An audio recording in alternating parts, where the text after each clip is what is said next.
Someone like you makes it hard to live without somebody else. Someone like you makes it easy to give. Never think of myself. If I gave you time to change my mind, I'd find a way. Tim Hardin was an American singer and songwriter whose career spanned from 1964 to his death of accidental heroin overdose in 1980. He started playing in Greenwich Village and released 6 albums in the 60s and performed at the famous Woodstock Festival. He released 3 more albums in the early 70s and one posthumously in 1981 that he'd been in the process of recording when he died. His most famous song that he wrote probably was If I Were a Carpenter, which was recorded by several other people, including Johnny Cash.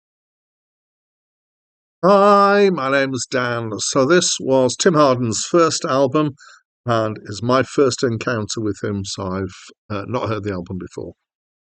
And I would say that this is, it's got a kind of singer-songwriter vibe to it, but there's quite a strong emphasis here on blues, but it's occasionally folky as well.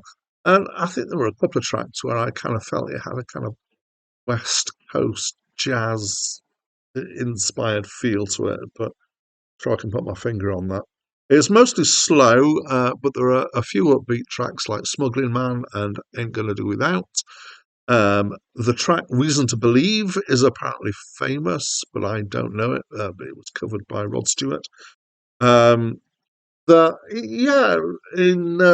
Musically, it's reasonable. It's okay. Lyrically, it's not hugely inspiring. I guess The Smuggling Man's quite an interesting song.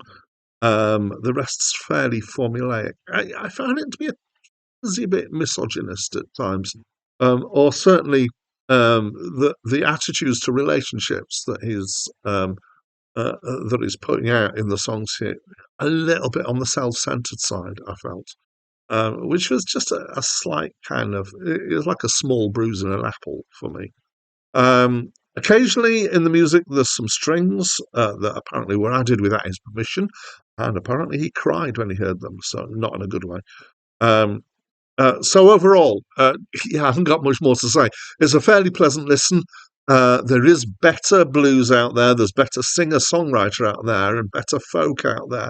And it feels like it bridges the gap between these three things, but isn't really excellent in any area, and doesn't give something new and different in that blend, I don't think. So I wouldn't object to it if it was on in the background in a cafe, but I wouldn't go and ask who it is either, which I've done occasionally when I've heard stuff that I really enjoyed.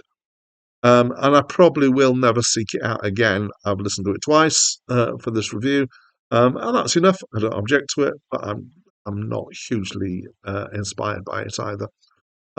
And at this point, as always, I'd love for you to tell me what you think of this album. Maybe you've got a better reaction than I have to this album. Maybe it's an old favourite of yours and you want to share that.